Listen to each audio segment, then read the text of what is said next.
إن الحمد لله نحمده ونستعينه ونستغفره ونعوذ بالله من شرور أنفسنا ومن سيئات أعمالنا من يهده الله فلا مضل له ومن يضلله فلا هادي له نشهد أن لا إله إلا الله وحده لا شريك له ونشهد أن سيدنا وحبيبنا وشفيعنا ومولانا محمدا عبده ورسوله صلى الله عليه وسلم الذي أرسله بالحق بشيرا ونذيرا وداعيا إلى الله بإذنه وسراجا منيرا أما بعد সকলে জবান ছেড়ে পুরোশোচিত কণ্ঠে ঈমান দীপ্ত আওয়াজে আমার সঙ্গে পড়ুন أعوذ بالله من الشيطان الرجيم بسم الله الرحمن الرحيم إن الله وملائكته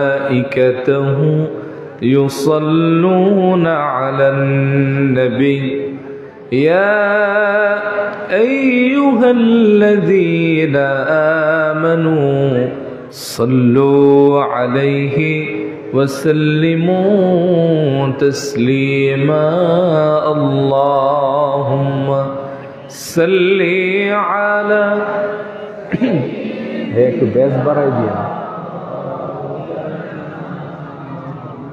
وعلى آل سيدنا مولانا محمد بلغ العلا بكماله حسنت جميع خصاله صلوا عليه وآله اللهم صل وسلم وزد وبارك على رسول الله وآله الأطهار শুকর গুজার হচ্ছি সে মহান মুনিবের দরবারে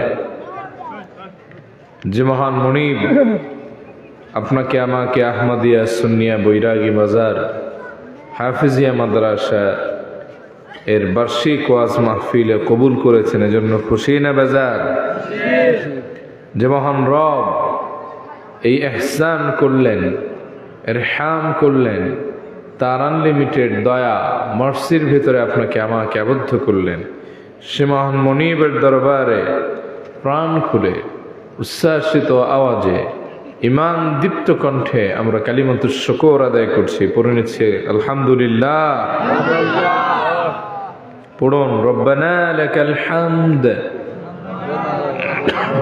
হামদান কাসীরান طيبا مباركا فيه يا ربي لك الحمد كما ينبغي لجلال وجهك وعظيم سلطانك لك কোটি দরুদ ও সালাম নবিয়না ওয়া শাফিউনা মুহাম্মদ সাল্লাল্লাহু আলাইহি ওয়া আলিহি ওয়া সাল্লামের প্রতি হাজিরিন এই ছিল আমার ভূমিকা আমার কথা বুঝতে অথবা শুনতে আপনাদের অসুবিধা হচ্ছে না তো ক্লিয়ার বোঝা যায় একটু টেস্ট করে একটা তাকবীর দেন আল্লাহু আকবার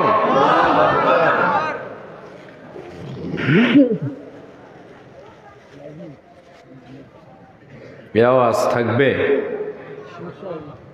আপনারা থাকবেন আমি আপনাদের জন্য সংক্ষিপ্ত একটি আলোচনা রেডি করেছি নির্ধারণ করেছি তা হলো যে পাঁচটি জিনিস মানুষের মর্যাদা বাড়িয়ে দেয় এমন পাঁচটি জিনিস সম্পর্কে আমরা আজকে জানব যে পাঁচটা জিনিস কোনো ব্যক্তি যদি অভ্যাসে গড়ে নেয়, নিজের জীবনের সাথে সম্পৃক্ত করে, ডে বাই ডে আল্লাহ তাআলা তার মর্যাদা বাড়িয়ে দিবেন। সুবহানাল্লাহ পড়েন। এক, আপনি যদি জীবনে মর্যাদাবান হতে চান, রেসপেক্টেড হতে চান, সম্মানীয় হতে চান, মানুষ আপনারে ভালোবাসুক, এটা আপনি চান, তাহলে সদা সর্বদা আল্লাহ পাকের জিকিরে নিজেকে ব্যস্ত রাখতে হবে। যদি এই অভ্যাসটা আপনার ভেতরে তৈরি হয়ে যায়, আল্লাহ আপনার মর্যাদা দিন দিন বাড়ায় দিবেন। সুবহানাল্লাহ পড়বেন না? মানুষ কতভাবে সম্মান অর্জন করতে চায়। একজনের ভোট আর একজনে চুরি করে চেয়ারম্যান মেম্বার হইতে চায়, কারণ সে জানে এই ক্ষমতায় গেলে মানুষ তার সম্মান দিবে। ঠিক না? ঠিক। এই সম্মানের কারণে মানুষ কত কিছু করে, কিন্তু এই পাঁচটা কাজ যদি আপনার জীবনের অভ্যাসের সাথে মিলে যায়, ডে বাই ডে আল্লাহ আপনার সম্মান বাড়ায় দিবে। এর ভিতরে এক নম্বর হলো জিকির করতে হবে। কার? আল্লাহ। আর আওয়াজ দিয়ে বলেন কার? আল্লাহ। করেন নাকি মাঝে মাঝে জিকির? মাঝে মাঝে করি, সর্বদা করি না। রব্বুল আলামিন বলেন, ইয়া আইয়ুহাল্লাযীনা আমানু যকুরুল্লাহা যিকরান কাসীরা ওয়াসাব্বিহুহু বুকরাতান ওয়া আসীলা। ও মাই ডিয়ার বিলিভার্স, হে বিশ্বাসীরা, তোমরা যারা আল্লাহ এবং পরকালকে বিশ্বাস করো, ও ঈমানদারেরা, তোমরা আমি রব্বুল আলামিনকে স্মরণ করো অধিক পরিমাণে, আমার জিকিরে মগ্ন হয়ে যাও, আমাকে অধিক পরিমাণে স্মরণ করো। বিশেষ করে ওয়াসাব্বিহুহু বুকরাতান ওয়া আসীলা, সকাল এবং সন্ধ্যায় আমি আল্লাহর প্রশংসার মহিমা, পবিত্রতা বর্ণনা করতে থাকো। সুবহানাল্লাহ। জিকির কেমন দামি ইবাদত, যা করলে আল্লাহ বান্দার মর্যাদা বাড়িয়ে দেন। আল্লাহর হাবিবকে প্রশ্ন করা হলো, আইয়ুল ইবাদি আফদল ওয়া আরফাউ দারাজাতান ইনদাল্লাহি ইয়াউমাল কিয়ামাহ। ও নবী, আমরা জানতে চাই কোন বান্দা বান্দি আল্লাহর কাছে সর্বশ্রেষ্ঠ এবং কিয়ামতে সবচাইতে বেশি মর্যাদাবান হবে। নবীজি বললেন, ক্বালায যাকিরুন আল্লাহ কাসীরান ওয়ায যাকিরাত।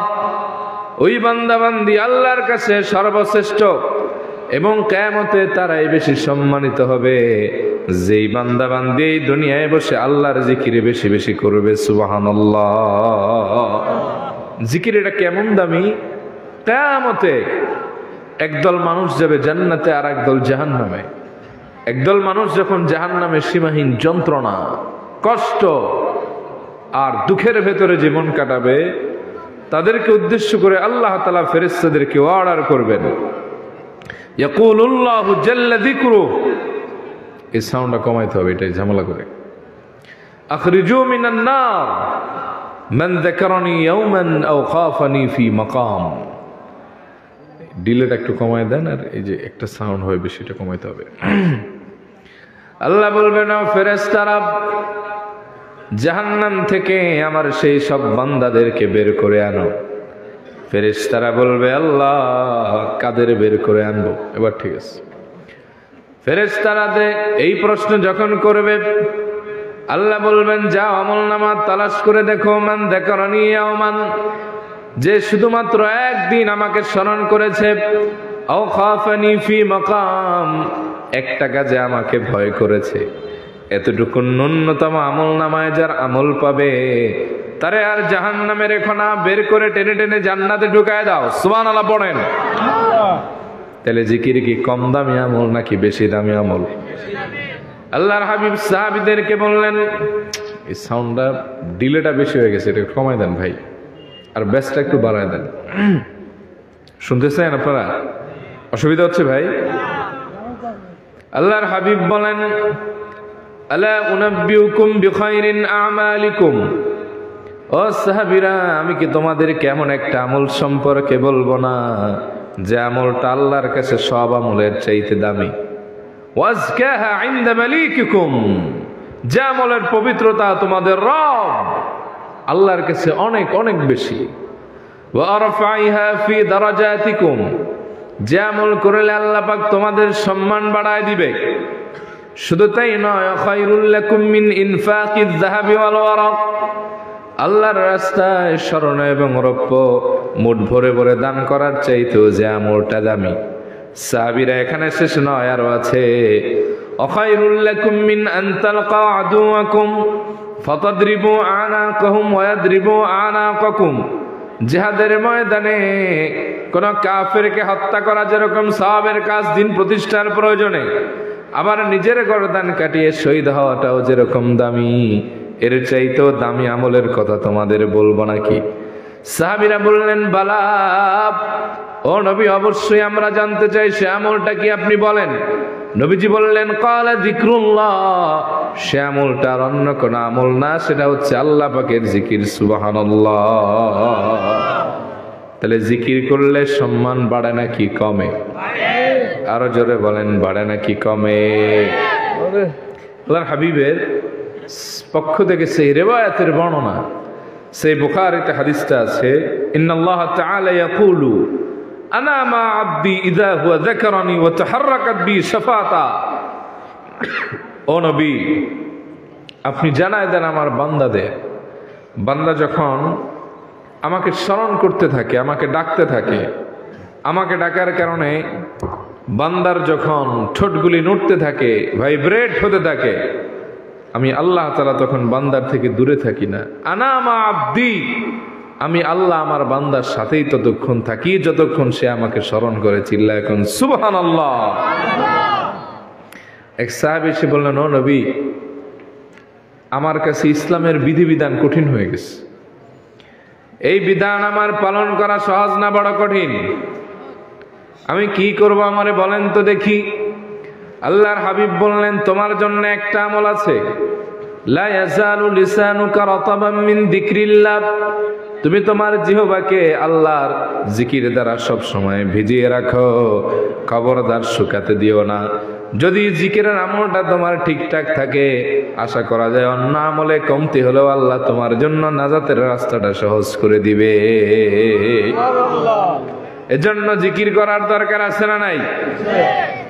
আল্লাহর হাবিব বলেন, লিকুল্লি শাইইন সিকালা ওয়া সিকালাতিল কুলুবি যিকরুল্লাহ, প্রত্যেকটা জিনিস ধার দেওয়ার জন্য একটা রেত দরকার হয়, যন্ত্রের দরকার হয়, মেশিন দরকার হয়, আর অন্তরকে ধার দিয়ে পরিষ্কার করার একটা যন্ত্র আছে, তা হলো আল্লাহর জিকির। এজন্য রব্বুল আলামিন বলেন, واذكر ربك في نفسك تضرعا وخيفة ودون الجهر من القول بالغضو والآصال ولا تكن من الغافلين। ও বান্দা, তুমি তোমার রব আল্লাহকে তোমার অন্তর দিয়ে স্মরণ করো, মাঝে মাঝে চুপি চুপি মৃদু আওয়াজে স্মরণ করো, আবার মাঝে মাঝে স্পষ্ট করে ডাকতে থাকো। ওয়ালা তাকুম মিনাল গাফিলিন, তবে গাফিলদের অন্তর্ভুক্ত হইও না। কিন্তু আমাদের দেশে জিকিরের নামে ভণ্ডামিও আছে না নাই? বড় করে হন আবার আছে না নাই? জিকির করতে করতে বাসে উঠে এরকম আছে না নাই? আবার জিকিরের নামে, মুর্শিদি শানের নামে ভণ্ডামি তোমার আমার সমাজে চলে কি চলে না? গান গায়, আহা, জিকিরের ভিতরে গান ঢুকাইছে, যেই গানগুলি বাউলা গান, এই গান ঢুকায় গায়, এরকম আছে না নাই? ও মুর্শিদ কি ইত্যাদি ইত্যাদি। কয়দিন আগে একটা ছাগলে কইতেছে, আমার অল্পনা বয়সের বন্ধুরে। নাউজুবিল্লাহ কইবেন না? রাগ করতেছেন? আবার আর একজনে কয় হিমহে হিমহে, এগুলা কি? আয় জালালি আয় হায়, দেখেন না এরকম জিকির? বসেন বসেন বৈশা যান, দেখছেন না নিসা বল? আপনারা ইন্টারনেটও আছে না নিয়ে সব। আবার আর এক পীর আছে চাঁদপুর এলাকায়, বাংলাদেশে এত স্কোয়ার কারেন্ট কোথাও নাই যা তার মুরিদ আর তার ভিতরে আছে। এমন অবস্থা হয় যে আল্লাহর জন্য, আল্লাহর কাছে খাস দোয়া এবং আল্লাহর রহমত, জোনার ইজ্জত হানি হয় না। মাঝে মাঝে কেনু দেয়, ঘুষি দেয়, পীর রেলওয়ে পড়ে যায়, এরকম আছে না নাই? এদেশে ইসলামী শরীয়ত প্রতিষ্ঠা থাকলে জিকিরের নামেই মস্করা করার কারণে এদেরকে দৌড়া মারা হতো। কথা বলেন ঠিক কিনা? ভণ্ডামির জায়গা পাও না মিয়া। জিকিরের ভিতরে পীরের নাম, আবার আপনারা তো খুব আশেকের রসুল, আপনাকে কইলেও আবার গায়ে জ্বলতে পারে। এইসব ভণ্ডদেরকেই আপনারা 1.5 লাখ, 1 লাখ, 80,000, 70,000, 50,000 দিয়ে দাওয়াত দেন। আর সব নন সিলেটি, সিলেটে ঢুকলেই সব সাহেব কেবলার ভক্ত হয়ে যায়। কথা কন ঠিক কিনা? আইসা ভণ্ডামি করে আপনাদের মাহফিলের নাম হয় অমুক মসলাক খারাপ। সাবধান হবেন, সতর্ক হবেন। কেউ আপনাদের প্রশংসা করলেই ভাসবেন না। মার্কেট নেওয়ার জন্য তো অনেকে প্রশংসা করতে পারে। আগে দেখবেন যে সিলেটের এরিয়ার বাইরে গিয়েছে আপনার মতের সাথে মিলে নাকি অন্য জায়গার উচ্ছিষ্টটা গিলে।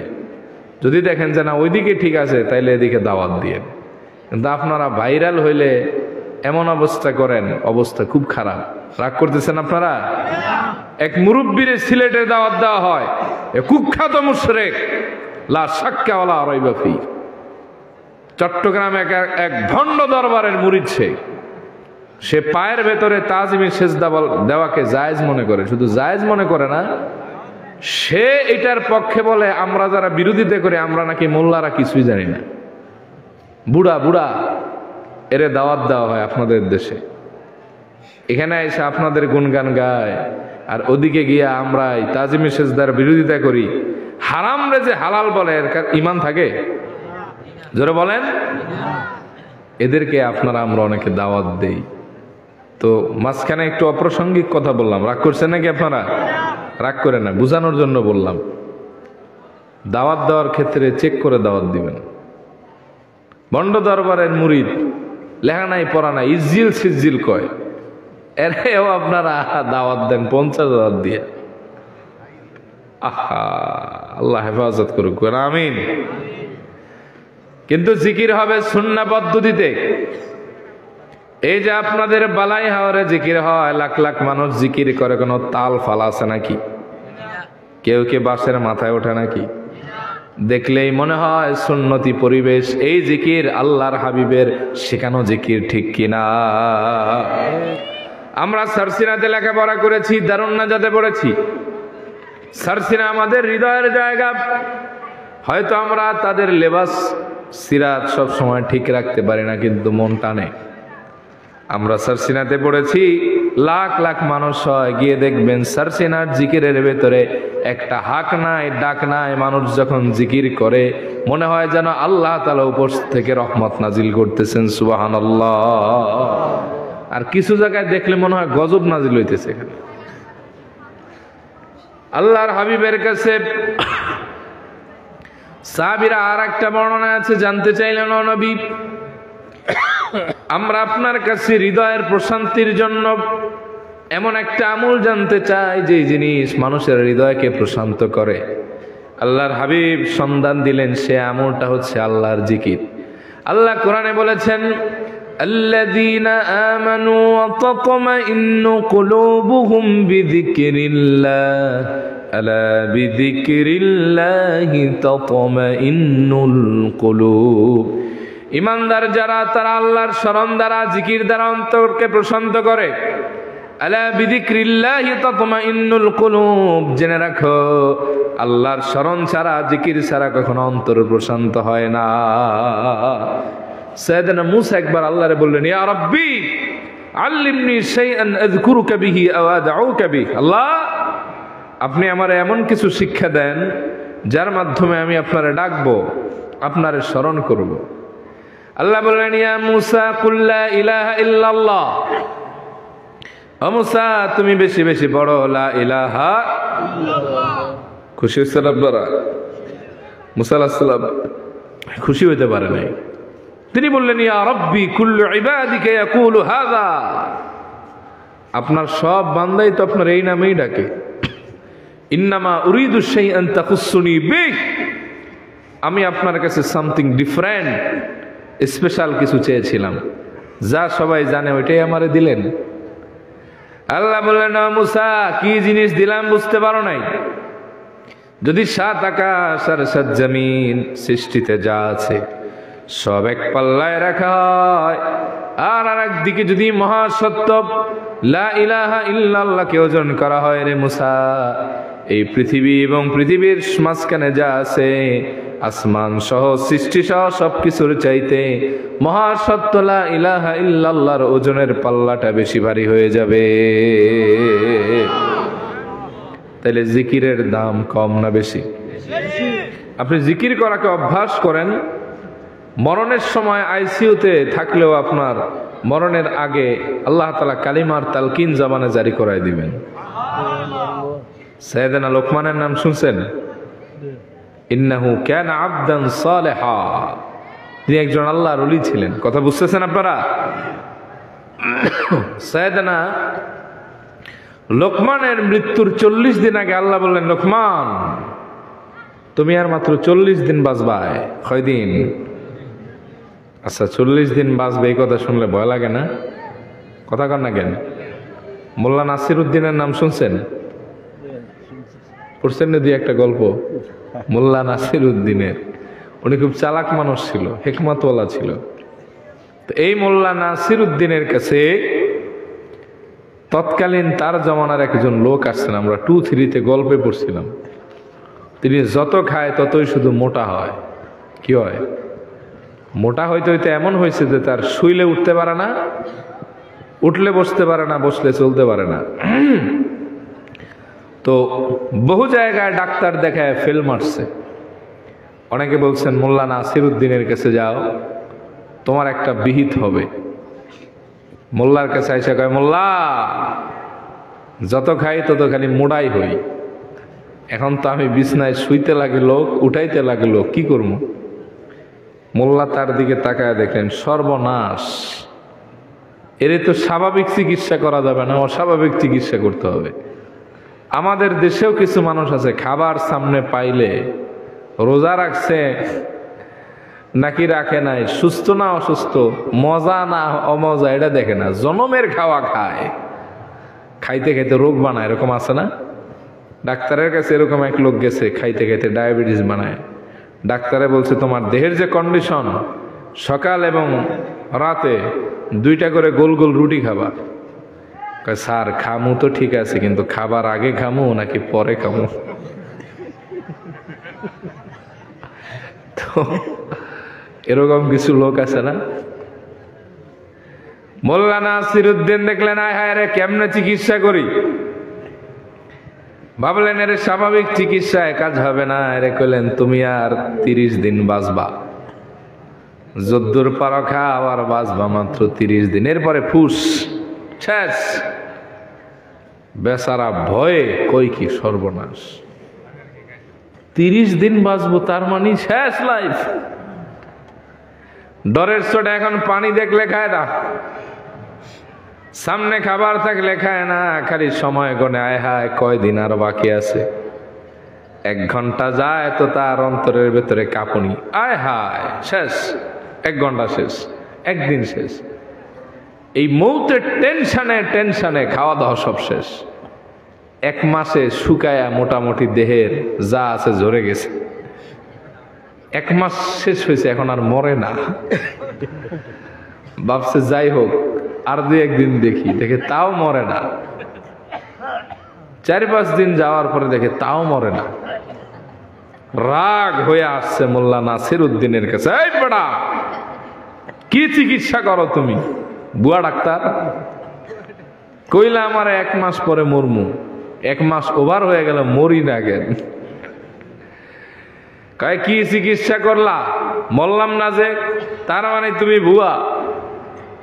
কয়, মিয়া কি চিকিৎসা করলাম? দেহের দিকে তাকায় দেখো, সর্বনাশ, আসলেই তো হাত পা শুকায় মোটামুটি স্লিম।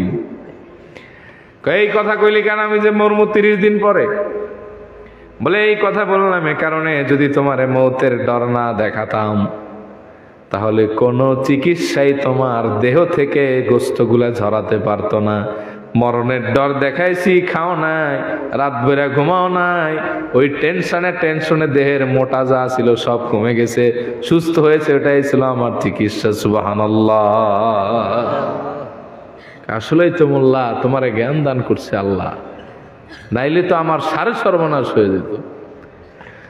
সাইয়েদানা লোকমান রে আল্লাহ ইলহাম জারি করে দিলেন, লোকমান তুমি আর মাত্র 40 দিন বাঁচবা। সাইয়েদানা লোকমান ভয় পেয়ে তার আকৃতির 40টা মূর্তি বানিয়েছেন। কয়টা? কোন কোন রেওয়ায়াত আছে 39টা। তো উনি মাঝখানে দাঁড়ায় রয়েছেন, মালাকাল মউত এসে গেছেন অবাক হয়ে, আল্লাহ লোকমান কি একটা নাকি 40টা? আল্লাহ বললেন, কেন, লোকমান তো হবে একটা। আল্লাহ কই, এখানে তো 40 দাঁড়ানো। আল্লাহ বললেন, লোকমান তো আমার 40টা হবে না, লোকমান হবে একটা। মালাকাল মউত বলে, কি ঝামেলায় পড়লাম আল্লাহ, চিনবো কেমনে সেই লোকমান রে? বলে, বুকের উপরে হাত লাগাতে থাকো, যেই বুক থেকে ধরপর করে আওয়াজ বের হবে আল্লাহ আল্লাহ আল্লাহ, ওইটাই আমার লোকমান। চিল্লা এখন সুবহানাল্লাহ। এজন্য জিকির করতে হবে বেশি বেশি।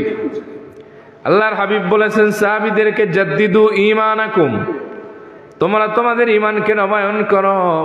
সাহাবীরা বললেন, ও আল্লাহর হাবিব, কিভাবে ঈমানকে নবায়ন করব? নবীজি বললেন, যত পড়ো তত পড়ো লা ইলাহা ইল্লাল্লাহ। ভিন্ন রিওয়ায়াতে আল্লাহর হাবিব বলেন, আহাব্বুল কালামি ইলাল্লাহি আরবা, 4টা বাক্য আল্লাহর কাছে সবচাইতে প্রিয়। 1 নম্বর হলো সুবহানাল্লাহ, পড়েন তো একবার। 2 নম্বরে আলহামদুলিল্লাহ।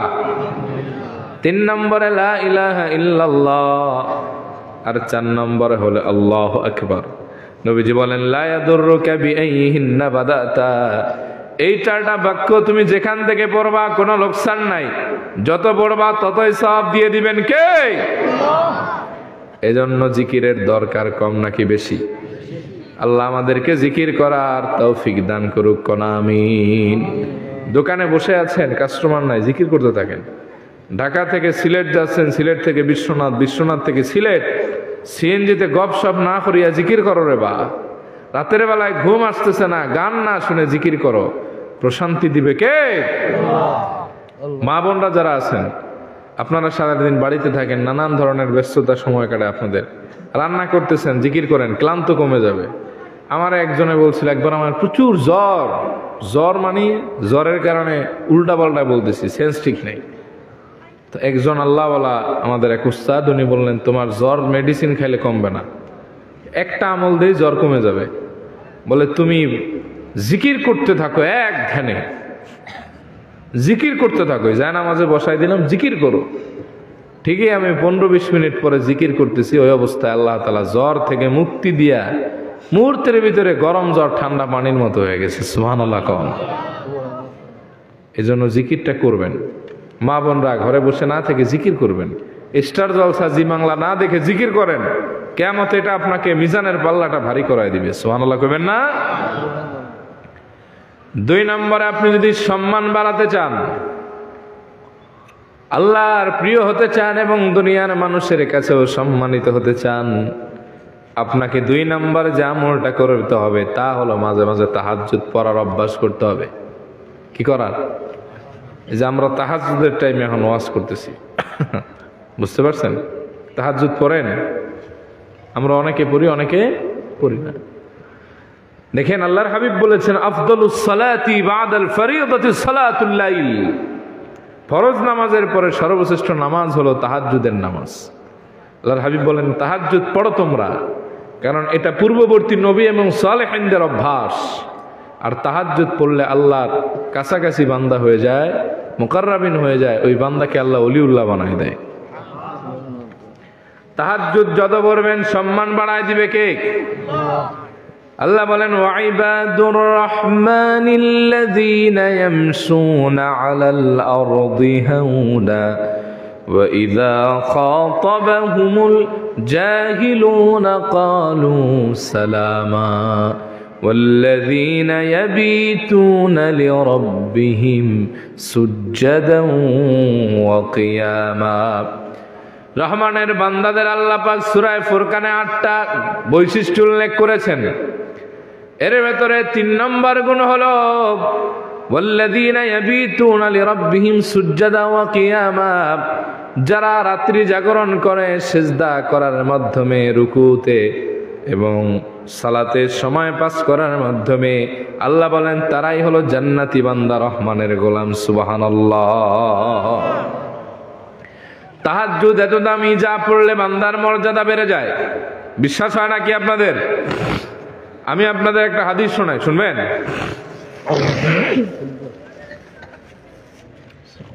ঠিক নাই, আপনাদের কি কষ্ট হইতেছে ভাই? কথা বুঝতেছেন? তাকবীর দেন, আল্লাহু আকবার।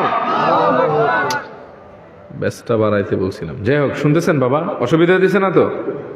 তাহাজ্জুদের কারণে মানুষের মর্যাদা কেমনে বেড়ে যায় দেখেন। মদিনাতুল মুনাওয়ারায় আল্লাহর হাবিব সকালবেলা হাঁটছেন, একজন আনসারী যুবক সাহাবীর সাথে নবীজির দেখা, যার নাম হারেসা ইবনু মালিক আল আনসারী। বলেন তো কি নাম? হারেসা ইবনে মালিক। নবীজি তাকে দেখে বললেন, কাইফা আসবাহতা ইয়া হারেসা? ও হারেসা, তোমার সকালটা আজকে কেমনে হলো কও তো? আল্লাহর হাবিবের প্রশ্নের জবাবে তিনি বললেন, আসবাহতু মুমিনান বিল্লাহি হাক্কা।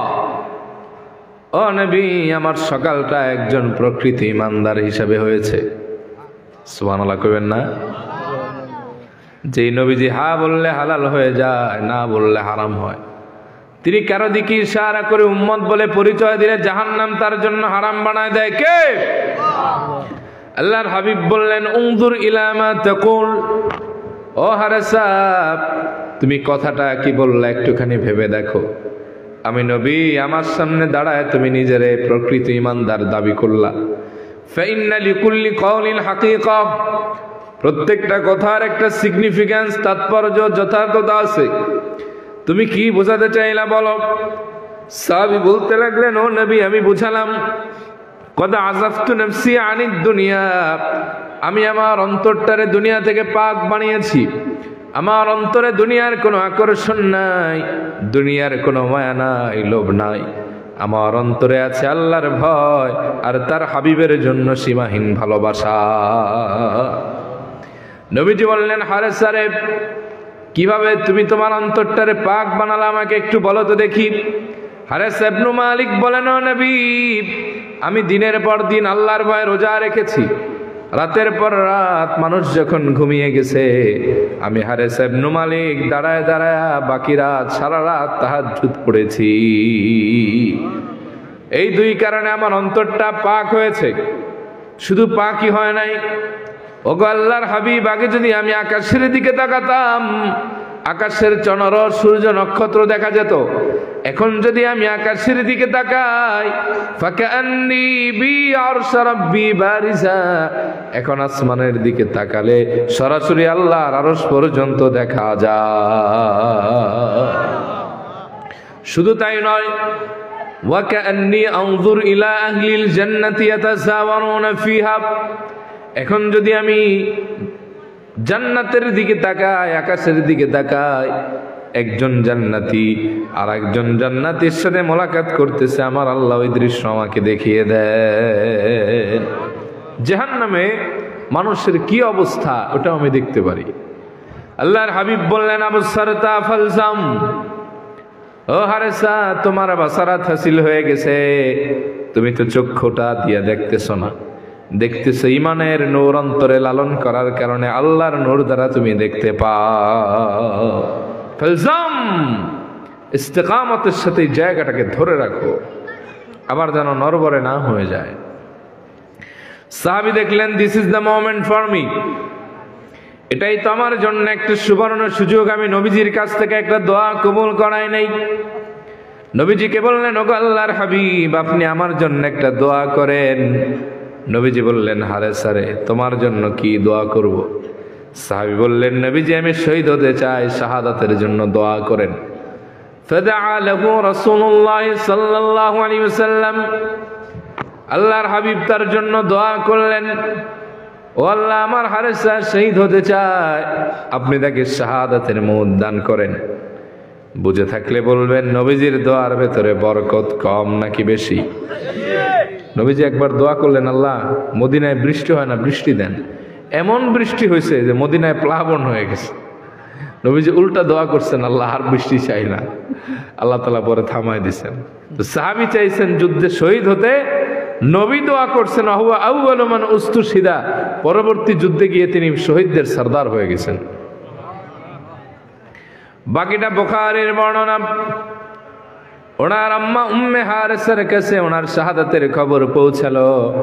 তার মা বেকারার হয়ে নবীজির দরবারে আসলেন, বললেন, ও নবী, আমি শুনলাম আমার কলিজার টুকরা হারেসা নাকি শহীদ হয়েছে।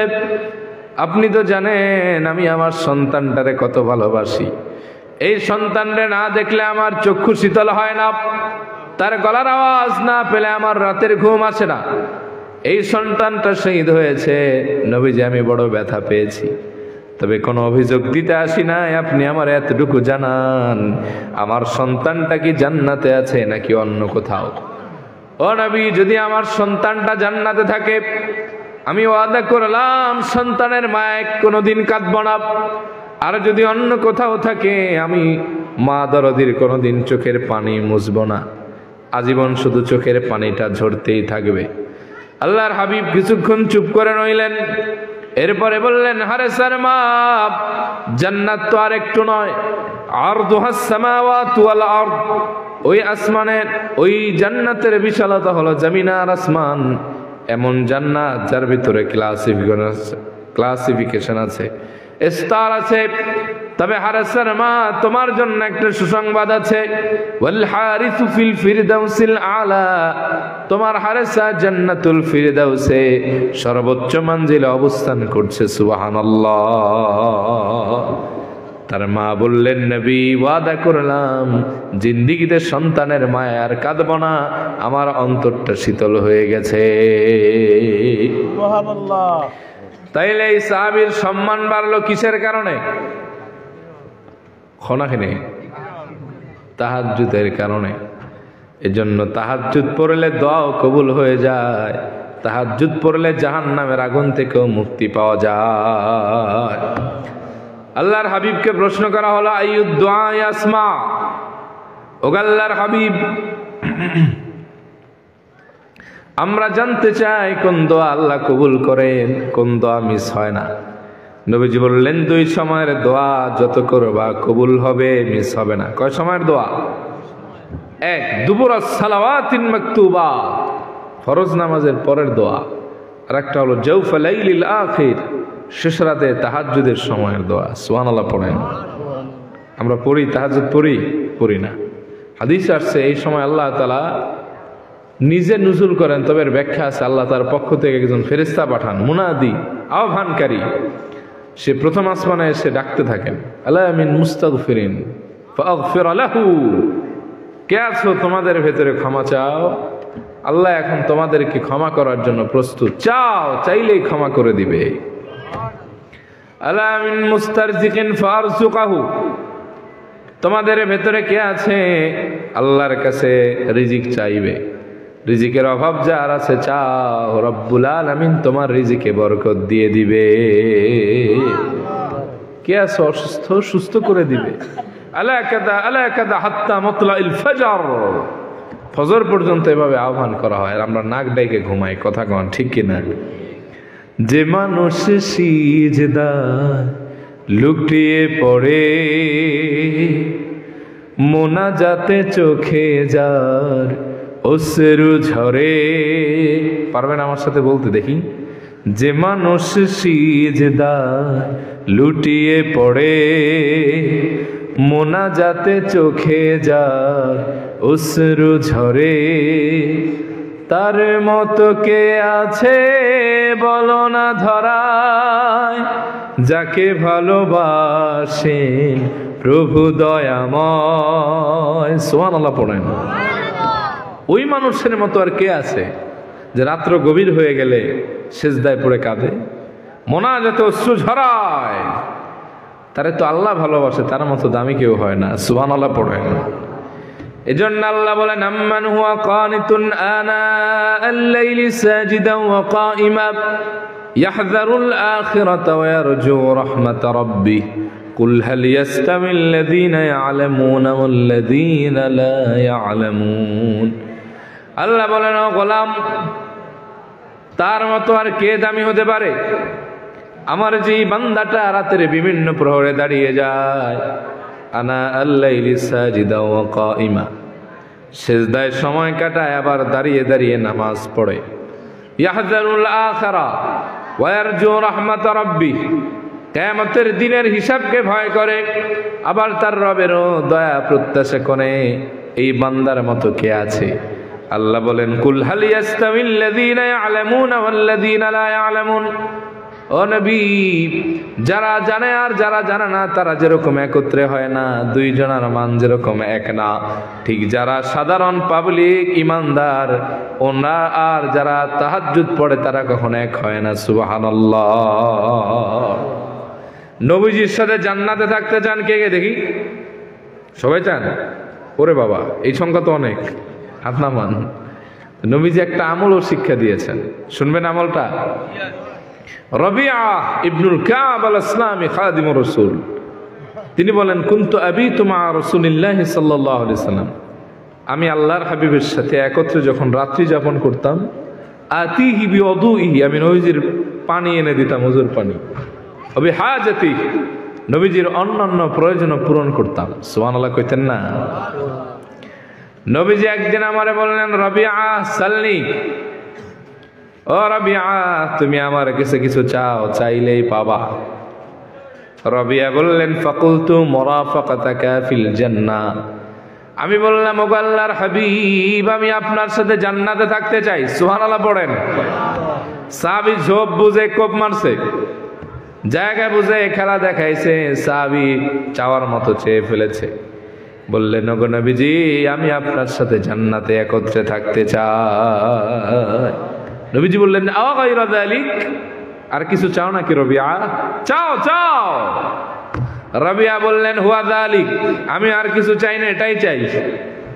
আল্লাহর হাবিব বললেন, তাহলে শোনো, ফাইন্নি আলা নাফসিকা বিকাসরাতিস সুজুদ, তুমি বেশি বেশি আজ থেকে আল্লাহর দরবারে সিজদা করো, আর আমার সাথে জান্নাতে থাকার ব্যাপারে আমাকে সহযোগিতা করো। রবিআ, তাহাজ্জুদ পড়ো বেশি বেশি, সিজদা দাও আল্লাহরে, সিজদা দিলেই তোমার মর্যাদাও বাড়বে, তুমি আমি নবীজির সাথে জান্নাতে একত্রে থাকতে পারবে। সুবহানাল্লাহ কইবেন না? এজন্য নিরাপদে জান্নাতে যাওয়ার মাধ্যম হলো তাহাজ্জুদের নামাজ পড়া। আল্লাহর হাবিব মদিনা মুনাওয়ারায় এসে চারটাকে যারা আহ্বান দিয়েছেন, প্রথম কয়টা? ইয়া আইয়ুহান নাস আফশুস সালাম, হে মানব মণ্ডলী তোমরা সালাম দাও বেশি বেশি। ওয়াত'ইমুত তাআম, মানুষকে খাবার খাওয়া। ওয়াসিলুল আরহাম, আত্মীয়তার সম্পর্করে মজবুত করো, ঠুনকো বিষয় নিয়ে ছিন্ন করো না। ওয়াসাল্লু বিল্লাইল ওয়ান নাসু নিয়াম, আর রাতের বেলায় যখন মানুষ ঘুমিয়ে যায়, নিভৃতে নির্জনে দাঁড়িয়ে দাঁড়িয়ে তাহাজ্জুদ পড়ো। এই চারটা কাজ যদি করতে পারো, তাদখুলুল জান্নাতা বিসালাম, আমি রাসূল বললাম নিরাপদে টেনশন মুক্ত ভাবে আল্লাহর জান্নাতে চলে যাবে। সিজদায়ে নত হও, ও অশ্রু ছাড়ো, আল্লাহর শরণে হৃদয় গাড়ো, প্রাণ ঠেলে সব ব্যথা বলো প্রভুকে, বলো প্রভুকে, এই রাত কি কেটে যাবে ঘুমে অলসে, তুমি কি জানবে না তোমার নিজেকে প্রভুকে। সুবহানাল্লাহ পড়েন। তাহলে 2 নম্বরে আল্লাহ মর্যাদা বাড়ায় দেয় তাহাজ্জুদ পড়লে, জোরে বলেন কি করলে? 3 নম্বরে আল্লাহ রাব্বুল আলামিন মর্যাদা বাড়ায় দেয় অহংকার না করলে। বিনয় হলে আল্লাহ মর্যাদা বাড়িয়ে দেয়, কিন্তু আমাদের ভিতরে অহংকার আছে না নাই? অহংকারের ঠেলায় রাতের ঘুম হারাম হয়ে যায়, এরকম মিয়া সাহেব আছে না নাই? মাতুন না কেন সাহাবগল সিন্নি দিয়া লাইতাম না নি? কয়টা বাজে? 2টা বাজে, আশা করি সিন্নি পাইয়া যাইবা, টেনশনের কোনো কারণ নাই। আর কিছুক্ষণ শুনবেন? হ্যাঁ, আপনাদের পাশেই তো জগন্নাথপুর একবার আসলাম, বললাম ওয়াজ কি চালামো না বন্ধ করবো? পিছনে একদল পোলাপান কয় হুজুর মোনাজাত দিলেন চিনি হাইমু। এরা হলো সিন্নি বাবার আসে গান। তো আপনারা কি আর 20 মিনিটে বেশি কষ্ট হইতো নি? হইতো নি কষ্ট? আচ্ছা আচ্ছা, বুঝেননি, কথা বুঝেননি। আমি আবার একটু হাক ডাক কম দেই, বুঝছেন নি? আমার গলায় অত পাওয়ার নাই, আর আমি খালি জায়গায় চিল্লে লাভ নাই, বুঝছেন নি? রাজনৈতিক প্রোগ্রাম হলে 2 চিল্লানে দিলে নেতা হইতে পারতাম। হুদা থাকা মাঠের ভিতরে আপনারা আমরা চিল্লায় কি লাভ? কোনো লাভ নেই, ফাও, বুঝছেন নি? চিল্লান দিয়া বক্তায় ফজরের নামাজ মিস। তো কখনো কখনো চিল্লানো দরকার আছে, বাতিলের বিরুদ্ধে হুঙ্কার, সেটা ভিন্ন কথা। আর হুদা থাকা চিল্লায় কোনো লাভ আছে? আস্তে কইলেও বুঝবেন, জোরে কইলেও বুঝবেন, তার সাথে গলায় প্রেশার কম হোক, আপনারাও ঠান্ডা মাথায় বুঝেন, ওইটাই লাভ বেশি। কথা কন ঠিক না? তাহলে 3 নম্বর, সম্মান বাড়ে কোন কারণে? কন জোরে, কন না। অহংকার না করলে, বিনয় হলে। আল্লাহর হাবিব বলেন মান তাওয়াদা লিল্লাহ রাফাহুল্লাহ, যে আল্লাহর জন্য বিনয় হয়ে যায় আল্লাহ তার সম্মানটারে বাড়ায় দেন। সুবহানাল্লাহ কোন। কিন্তু আমাদের দেশের মানুষ হঠাৎ প্রবাসে গিয়ে কিছু টাকা হয়েছে, হঠাৎ সহসভাপতির পদ পাইছে, এমন ভাব নেয় মনে হয় তিনি জমিনে থাকে না, তিনি হাওয়ায় ওড়ে। এরকম আছে না নি? সাহাবাগল আছে না নি? টাকা হয়েছে তো এখন তার কথার মুড পাল্টে গেছে, হঠাৎ করে ক্ষমতা পাইছে তো তার চেহারা বদলায় গেছে। এরকম ডাকাত আছে না নাই? নিজের কাছের মানুষ সেই দাম দেয় না, তো দূরের মানুষ সে কি দিবে? আবার দেখবেন মসজিদের সভাপতির পদ পাইছে হঠাৎ করে, ইমাম সাহেবরা কি গায়ে হাত দিবে নাকি রিমান্ড দিবে, এটা নিয়ে টেনশনে পড়ে যায়। আছে না নাই? আপনাদের কি কথা বুঝতে অসুবিধা হইতেছে? অহংকার আমাদের বেশি। অহংকার আল্লাহর সৃষ্টিতে প্রথম করছে কি জানেন? মিস্টার ইবলিস। কে? লাম্মা খালাকাল্লাহু আদম, আল্লাহ সাইয়েদানা আদমরে যখন বানাইলেন, আল্লাহ বললেন ইয়া আদম সাল্লাম হাউলাই, যাও ওই ফেরেশতাদেরকে সালাম দিয়ে আসো। ফাসাল্লাম আলাইহিম ফারাদ্দা আলাইহিমুস সালাম। সাইয়েদানা আদম গিয়ে সালাম দিলেন, আসসালামু আলাইকুম ওয়া রাহমাতুল্লাহ। তারা কইল ওয়া আলাইকুম আসসালাম ওয়া রাহমাতুল্লাহ। আল্লাহ বললেন ও আদম তো আমার কথা শুনে রে। এবার আল্লাহ বললেন ফেরেশতাদেরকে উসজুদু লি আদম, ও ফেরেশতারা আমার আদমকে সিজদা করো। ফাসাজাদাল মালাইকাতু কুল্লুহুম আজমাউন, সবাই সিজদা দিল ইল্লা ইবলিস, কে ছাড়া?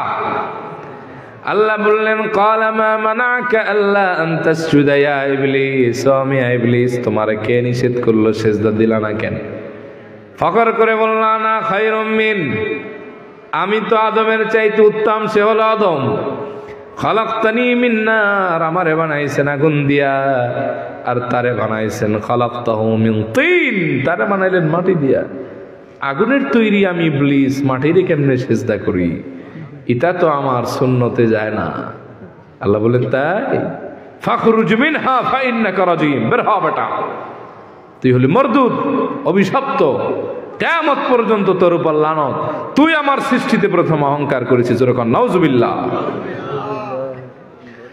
এই যে পৃথিবী থেকে বিচ্ছিন্ন, জান্নাত থেকেও বিচ্ছিন্ন, মুমিন থেকেও বিচ্ছিন্ন ইবলিস। ইবলিস হইছে অহংকারের কারণে। যেরকম কিসের কারণে? কিন্তু আমাদের দেশের মানুষের টাকা হলে চেহারা পাল্টে যায়, কথার ভাবসা অন্যরকম হয়ে যায়। ক্ষমতার আগের দিন ছিল একরকম, পরের দিন হয়ে যায় আর একরকম। এরকম আছে না নাই? অহংকার কখনো করবেন না, অহংকার করা এটা ভালো কাজে না। নবীজি এত দামি নবী কিন্তু কখনো অহংকার করেন নাই। সুবহানাল্লাহ কইবেন না? আরে নবীর যদি অহংকার না থাকে তো তোমার অহংকার আসে কোথা থেকে মিয়া? যেই নবী দো জাহানের বাদশা, সাইয়্যিদুল আম্বিয়া, সেই নবীজি অহংকার মুক্ত থাকার দোয়া করতেন, যদিও তিনি অহংকারী ছিলেন না। আল্লাহর হাবিব দোয়া করতেন, আল্লাহুম্মা জাআলনি শাকুরা ওয়াজআলনি সাবুরা ওয়াজআলনি ফি আইনি সাগীরা ওয়া ফি আয়ুনিন নাসি কাবীরা। ও আল্লাহ, আপনি আমার শুকর গুজারি বানান, আপনি আমার ধৈর্যশীল বানান। ওয়াজআলনি ফি আইনি সাগীরা, আপনি আমার চোখে আমার ছোট বানান। ফি আয়ুনিন নাসি কাবীরা, আপনি মানুষের চোখে আমারে বড় বানায়া দেন। নবী অহংকার মুক্ত থাকার দোয়া করে। আর আমাদের দেশে আলেম নামক জালেমের অহংকার আছে না নাই? অহংকারের ঠেলায় নাম উপরে দেয় নাই দেখা মাহফিলে আসে না, এরকম আছে না নাই? হুজুরের চাইতে হুজুরের পিএসের ভাব বেশি। কথা কন না কেন? বাস্তব না অবাস্তব? কিছু ইমাম সাহেব আছে অহংকারের ঠেলায় মুসল্লিদের সালামের জবাব দিতে চায় না। হ্যাঁ, আমরা অনেক সময় মুসাফা করতে যাই, ভাইরাল বক্তাগুলো লাগে, আমরা যে মানুষ না পিপিলিকা হেই কিছু মনে করে না। সালাম দেয় 3-4 বার, তাকায় না। আহ, কিয়া অহংকার হে। আর নবীজি ছিলেন এমন, দূরের মানুষকে কাছে টানতেন। সুবহানাল্লাহ কইবেন না? আল্লাহর হাবিবকে দেখে এক লোক থর থর করে কাঁপতে লাগলো ভয়ে, যে নবীজির সামনে দাঁড়াইছি, না জানো আজকে কি হয়। আল্লাহর হাবিব তারা ডাক দিলেন, ও মিয়া কাঁপো কেন? হাউইন আলাইক, থামো, কাঁপো কাঁপি কিসের, ভয় পাইছো? তাও লোকটা কাছে আসতে ইতস্ততা বোধ করতেছে। আল্লাহর হাবিব তারা ডাক দিলেন, বাজান আপনারা দিয়ে প্র্যাকটিক্যাল দেখায়। নবীজি তারে বললেন, ইন্নী লাস্তু বিমালিকিন, আমি কোনো রাজা না, আমি কোনো বাদশা না, আমারে দেখে ভয় পেয়ে থর থর করে কাঁপতে হবে না। তাও লোকটার মনের ভিতরে একটু একটু ঝামেলা আছে, ভয় আছে। আল্লাহর হাবিব তাকে বুকে জড়ালেন, এরপরে বললেন, ইন্নামা আনা ইবনু ইমরাতু মিন কুরাইশিন তাকুলুল কাদিদ, আমি কুরাইশ বংশের সেই মহিলার সন্তান, সেই মায়ের সন্তান যে এখনো গোশতগুলি শুকিয়ে লবণ ছিটা দিয়ে খাই। সুবহানাল্লাহ। এটার ব্যাখ্যা দিলে বুঝবেন।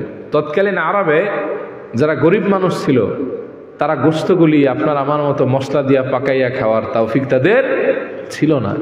আল্লাহর হাবিব যদিও দোজাহানের সবচেয়ে বড় ধনী আল্লাহ তারে বানায় দিয়েছেন সম্মানে, আল্লাহ তারে অর্ডার করছেন, হাবিব আপনি চাইলে ইশারা করলে উহুদ পাহাড় স্বর্ণ হবে। সুবহানাল্লাহ কইবেন না? কিন্তু নবীজি গরিবী জিন্দেগিকে বেছে নিয়েছেন। আল্লাহর হাবিব বলতেন, আল ফাকরু ফাকরি, আমি যে গরিব এটাই আমার অহংকার। সুবহানাল্লাহ কোন। আল্লাহর হাবিব এই লোকরে বললেন, শোনো, আমি হলাম সাধারণ মানুষ। সাধারণ মানুষ বলতে আমি অসাধারণ নবী, কিন্তু সাধারণ জীবন যাপন করি, এই দিক থেকে সাধারণ বলেছে। আল্লাহর হাবিব বললেন, আমি কুরাইশ বংশের সেই মায়ের সন্তান যে গোশতগুলি রান্না করে মশলা দিয়ে খাই না, আমি এখনো সাধারণ জীবন যাপন করি। আমি নবী গোশতগুলি লবণ ছিটা দিয়া রৌদ্রের ভিতরে শুকিয়ে শুকিয়ে খাই। সুবহানাল্লাহ পড়েন। তাহলে কাছে আসবে নাকি দূরে যাবে? লোকটা এরপরে প্রশান্তি পেলেন, হ্যাঁ আপনি আসলেই রহমাতুল লিল আলামিন। আল্লাহর হাবিবরে ভালোবাসতেন এক হাবাসি সাহাবী। মসজিদে জুলহুলাইফার ওখানে তার বাড়ি ছিল। সপ্তাহে একদিন রুটিন করে নবীর সাথে সাক্ষাৎ করতেন। কয়দিন? উনি ছিলেন কালো মানুষ, হাবাসি কৃষক মানুষ ছিলেন। উনি এই ফলাদি এই ফলন করতেন, চাষবাস করতেন। টুকরি ভরা মাথার ভেতরে অনেক ধরনের হাদিয়া নিয়ে আসতেন। তো সব সাহাবীরা নবীজির কাছাকাছি যাইতেন, আর এই লোকটা পেছনে পেছনে থাকতেন। নবীজিকে দূর থেকে দেখে হৃদয় প্রশান্তি করে তারপরে চলে যেতেন। চিল্লা এখন সুবহানাল্লাহ। কষ্ট দিচ্ছে আপনাদের? আল্লাহর হাবিব দৃষ্টিগোচর, আল্লাহর হাবিবের দৃষ্টিগোচর হলো বিষয়টা। সাইয়্যিদুল আম্বিয়া রহমাতের নবী আমার এই দৃশ্য দেখে দুই সাহাবী নিয়ে তার বাড়িতে গেলেন। চলো এক ভাইয়ের বাড়িতে দাওয়াত খেয়ে আসি। গেছেন, বাড়ি থেকে খবর আসলো তিনি বাড়িতে নাই। কোথায়? মসজিদে জুলহুলাইফার ওখানে আছে। দেখেন আমার নবীজি কেমন ফ্রেন্ডলি ছিলেন, কত ইজি আচরণ করতেন মানুষের সাথে। ভালো করে শুনেন। দেখতেছেন দূর থেকে ওই সাহাবী দাঁড়ায় দাঁড়ায় বেচা কিনা করতেছে তার দোকানে। দুই সাহাবীরা বললেন, স্টপ, দাঁড়াও, এখানে দাঁড়ায় থাকো, সামনে আর যাওয়া লাগবে না। ওই লোকটা তার দোকানে দাঁড়ায় আছেন। আল্লাহর হাবিব দেখেন কত ফ্রেন্ডলি ছিলেন। পেছন থেকে এসে তার দুটি হাত মুবারক দ্বারা ওই সাহাবীর চক্ষু চেপে ধরছেন। আমরা অনেক সময় কই না, পারলে কও দিহি কেডা, ঠিক না? সাহাবী প্রথমবার বলেই ফেলেছেন, আয় হায় কে তুমি ভাই, আমারে ছেড়ে দাও, বেচা কেনার সময় ডিস্টার্ব করো না। মুহূর্তের মধ্যে আল্লাহর হাবিবের নূরময় জাসাদ মোবারকের জান্নাতি মিশকের ঘ্রাণ তার নাকের ভেতরে ঢুকে গেছে। সাহাবী লজ্জায় পড়ে গেলেন, আয় হায় আমি কারে কি বললাম, এ তো আমার নবী, আমার নবীর সাথে এমন আচরণ করা আমার ঠিক হয় নাই, কিন্তু রহমতের নবী তো নিজে আমারে ধরছে। আজকে আমার সুযোগ বয়ে যায়, আমি ইচ্ছা করে একটু দেহটা ঢিল করে দিয়ে দেখি নবীজি আমার একটু জড়ায় ধরে কিনা। সুবহানাল্লাহ কইবেন না? লোকটা এরকম দেহ ঢিল করে দিছে, নবীজি শক্ত করে ধরছেন, দাঁড়াও। সাহাবী দাঁড়ায় না, এই বেড়ায় আরো ঢিল দিতেছে, নবীজি আরো শক্ত করে ধরতেছেন। সুবহানাল্লাহ কইতেন না? ঢিল দিতে দিতে নবীজির কদম মোবারকের কাছে পড়ে গেছেন লোকটা। এবার উঠে নবীজির হাত মোবারকে চুমু খায়, কপাল মোবারকে চুমু খায়। আল্লাহর হাবিব বললেন, ও সাহাবী, আমি তোমারে বারবার বললাম দাঁড়াতে, আর তুমি বারবার দেহটারে ঢিল করে দাও, ব্যাপারটা কি? ও মিয়া খারাপ নাই কেন? সাহাবী চোখের পানি ছেড়ে দিয়ে বললেন, ইয়া রাসূলুল্লাহ ওয়া ইয়া হাবিবাল্লাহ, জীবনে কতবার আপনার মোবারক দরবারে আমি গিয়েছি, আমার তো মন চেয়েছে সাহাবীদের মতো আমিও আপনার একটু ছুঁয়ে দেখি, আপনার সাথে মুসাফা করি, মুআনাকা করি, কিন্তু আমার ভয় লাগতো, ডরে যেতাম না। আজকে রহমতের নবী আপনি আমার কাছে এসেছেন, আমার সুযোগটা বয়ে যায়, আমি ইচ্ছা করে দেহটারে ঢিল করেছি যাতে করে আপনি আর একটু শক্ত করে আপনার সাথে আমাকে জড়ায় ধরে। ও নবী, আমি জানি একবার যদি আপনার দেহ মোবারকের সাথে আমি অদমের চামড়াটা লেগে যায়, এই কারণে আল্লাহ পাক বিশেষ দয়া করে জাহান্নামটা আমার জন্য হারাম বানায় দিবে। আপনি আমি অহংকারে মানুষকে কাছে আসতে দেই না, আর রহমতের নবী দূরের মানুষটারে কাছে টানতেন। সুবহানাল্লাহ পড়েন। এজন্য আপনার আমার কাছে মানুষ বেরতে চায় না, আর নবীজির কাছে ইহুদির বাচ্চা এসেও রাসূলুল্লাহর প্রতি ঈমান এনে দুনিয়া থেকে বিদায় হয়েছেন, বাবার সাথে আর ফিরে বাড়িতে যায় না। আমাদের প্রশংসা করলে আমাদের ভাল লাগে, ঠিক না? আমাদের নামের আগে তো কয় আন্তর্জাতিক বক্তা, কথা কন। ভাগ্য ভালো যে আপনাদের এখানে লেখে নেই। আমি পাসপোর্টই পাইলাম তো কয়দিন আগে, আমি আন্তর্জাতিক হইলাম কি এখন? যে ব্যক্তি বাংলাদেশের নোয়াখালী যায় না, এর নামে আন্তর্জাতিক বক্তা, সুমিষ্ট ভাষী। এরপরে কি? বাতিলের আতঙ্ক, বিড়াল দেখলে ভয় পায়। আছে না নাই? আর একটা টাইটেল ইদানিং অনেক জায়গায় দেখা যায়, আল্লামা। আল্লামা বুলডুজার শাহ মাদ্দাজিল্লাহুল আলী। আল্লামা, চিন্তা করেন, আল্লামা কি মেয়ে যে কেউ হয়? গোটা বিশ্বে হাতে গোনা কয়েকজন হয় আল্লামা। আমাদের দেশে ওয়াজি হকল সবই আল্লামা। চট্টগ্রামে গেলে দেখবেন সব আল্লামা, আমার নামেও লাগায় আল্লামা। পরে আমি কারেকশন দিই অনেক জায়গায়, খেয়াল করলে এগুলি লাগাবেন না। আল্লামা আন্তর্জাতিক, বাপরে বাপ, টাইটেলের অভাব নেই। এক বক্তার কার্ড আমারে দিল, শুনতেছেন? ঘুমান কে কে দেখি, এই কোনায় একজন পাওয়া গেল, ওই কোনায় একজন, ভুলে জাগাইছে, ভুলে ভুলে, ঠিক নাকি? আচ্ছা, অসুবিধা হইতেছে বাবা? শেষ করে দেবো না আরেক পয়েন্ট শুনবেন? হ্যাঁ, আচ্ছা। যে ভাইরা দাঁড়ায় আছেন, কষ্ট হইতেছে মনে হয় বেশি, দেখ দাঁড়ায়, এদিকে জায়গা আছে তো? হুজুর বইতাম না, বইলে খালি কালে ধরে। হ্যাঁ, সিন্নি পার্টি যেখানে, আমরা আছি সেখানে। তোমরা কই নাই, তোমরা আবার মাইন্ড করিও না। 15 মিনিট খাইয়া থাকো, তাইলে সিন্নি খাইতে মজা লাগবো। আচ্ছা, শুনতেছেন আপনারা? এক বক্তার কার্ড দিল আমার, বক্তার নিজের কার্ডে লেখা, সুমিষ্ট ভাষী বক্তা, অনলবর্ষী, সারা বাংলাদেশ পরিভ্রমণকারী। এরপরে কি লিখছে জানেন? আন্তর্জাতিক খ্যাতি সম্পন্ন, না ক্ষতি সম্পন্ন, আল্লাহ ভালো জানে। এরপরে লিখছে বাতিলের আতঙ্ক, হযরত মাওলানা অমুক হোসেন সাহেব।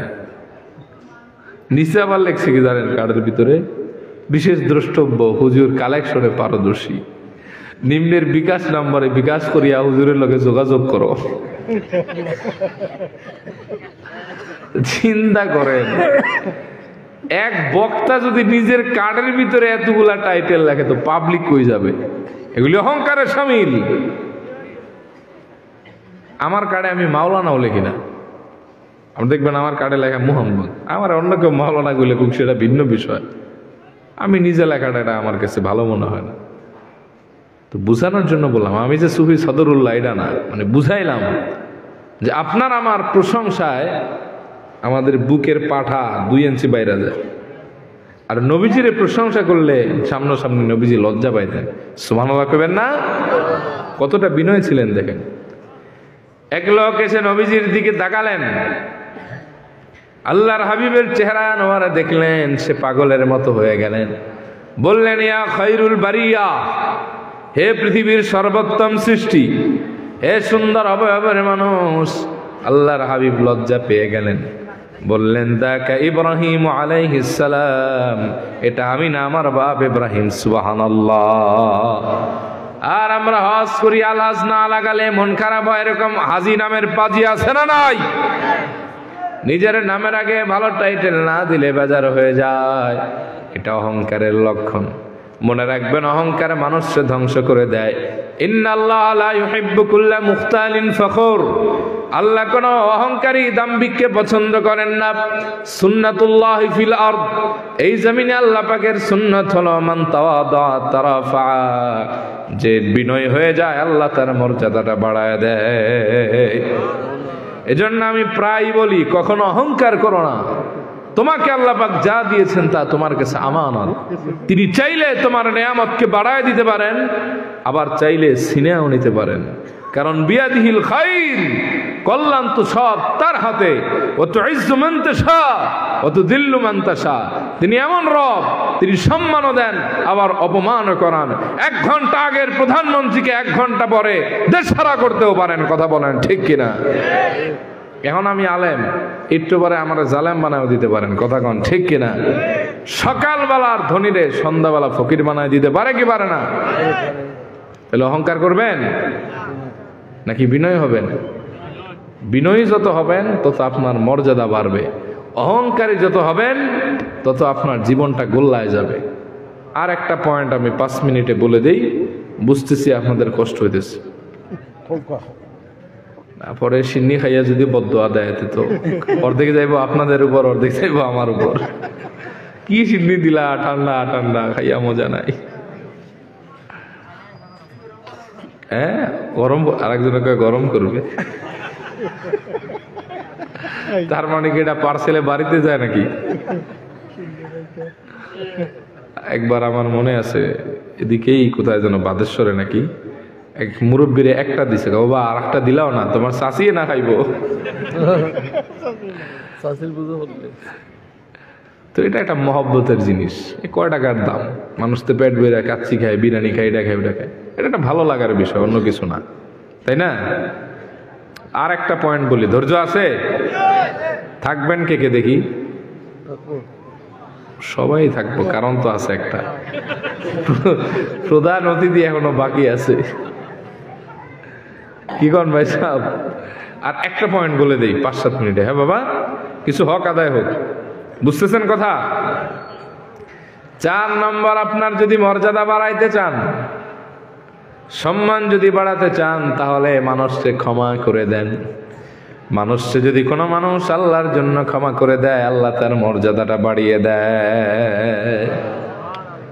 আল্লাহর হাবিব বলেন, ওমা যাদাল্লাহু আবদান বিআফিন ইল্লা ইজ্জা, বান্দা যখন কাউরে মাফ করে দেয় আল্লাহর জন্য, এই ক্ষমার কারণে আল্লাহ তার মর্যাদাটা বাড়ায় দেন। সুবহানাল্লাহ পড়েন।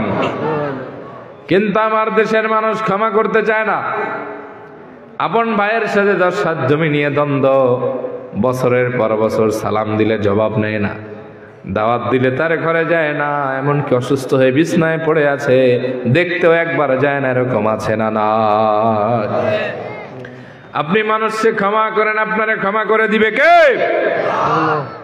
আল্লাহর হাবিব বলেন, ক্ষমা এমন দামি সম্পদ যা মানুষের মর্যাদা বাড়িয়ে দেয়। আর আল্লাহর কোরআন বলে, তুমি মানুষকে ক্ষমা করো, আল্লাহ তোমারে ক্ষমা করবে। আল্লাহু ইয়ারহামু, আল্লাহ তাদের উপর রহম করেন যারা মানুষের উপর অত্যন্ত দয়াশীল। রব্বুল আলামিন এজন্য বলেন, ওয়াজাযাউ সাইয়্যাতিন সাইয়্যাতুম মিসলুহা ফামান আফা ওয়া আসলাহা ফাআজরুহু আলাল্লাহ। ও বান্দা, মন্দের প্রতিদান মন্দই। ফামান আফা, যদি তোমাদের কেউ ক্ষমা করে কাউরে, ওয়া আসলাহা, ঝগড়া মনোমালিন্য দূর করে দেয়, ফাআজরুহু আলাল্লাহ, আল্লাহর কাছে তার প্রতিদান আছে। তুমি বান্দারে মাফ করো, আল্লাহও তোমারে মাফ করে জান্নাতে দিবে। সুবহানাল্লাহ পড়েন। ক্ষমার কারণে যে মর্যাদা বাড়ে, বিশ্বাস হয় আপনাদের? একটা হাদিস শোনায় আপনাদের বিদায় দিচ্ছি। আল্লাহর হাবিব সাল্লাল্লাহু আলাইহি ওয়াসাল্লামের প্রিয় সাহাবী সাইয়েদনা আনাস ইবনে মালিকের বর্ণনা। তিনি বলেন, কুন্না জুলুসান মা'আন নবী সাল্লাল্লাহু আলাইহি ওয়াসাল্লাম, আমরা একদিন আল্লাহর হাবিবের সাথে একত্রে একই মজলিসে বসা। আচমকা হঠাৎ করে আল্লাহর হাবিব বললেন, ইয়াতলুউ আলাইকুমুল আনা রাজুলুম মিন আহলিল জান্নাহ। ও সাহাবীরা, এখন তোমাদের মাঝে একজন জান্নাতি লোক আগমন করবে।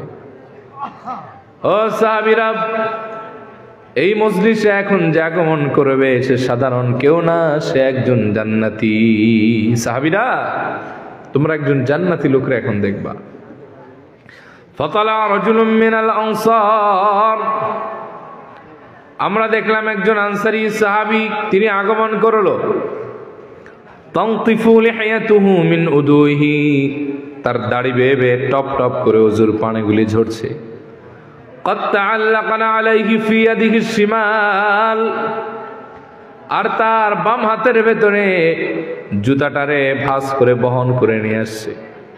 ফালাম্মা কানাল গাদু, দ্বিতীয় দিন যখন আগমন করলো, قال النبي صلى الله عليه وسلم مثل ذلك, আল্লাহর হাবিব কি কথা বললেন, ইয়াতলু আলাইকুমুল আনা রাজুলুম মিন আহলিল জান্নাহ। ও সাহাবীরা, এখন তোমাদের মাঝে একজন লোক আসবে যে এখন আগমন করবে এই মজলিসে, সে সাধারণ কেউ না, সে একজন জান্নাতি। ফাতালা যালিকার রাজুল আলা মিসলি হালিহিল উলা, ওই একই সাহাবীরে দেখলাম একই ভাবে আগমন করেছে।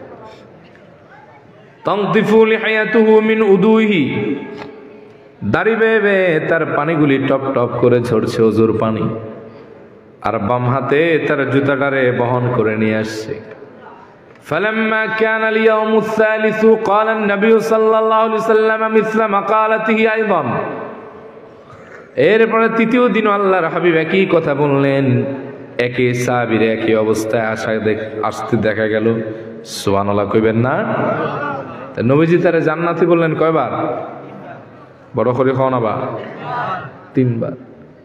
ফালাম্মা কামা নবী সাল্লাল্লাহু আলাইহি ওয়াসাল্লাম, তৃতীয় দিন যখন আল্লাহর হাবিব মজলিসে দাঁড়ালেন, তাবিআহু আব্দুল্লাহ ইবনে আমর ইবনুল আস, আব্দুল্লাহ ইবনে আমর ইবনুল আস নামে এক সাহাবী তারে ফলো করতে লাগলেন।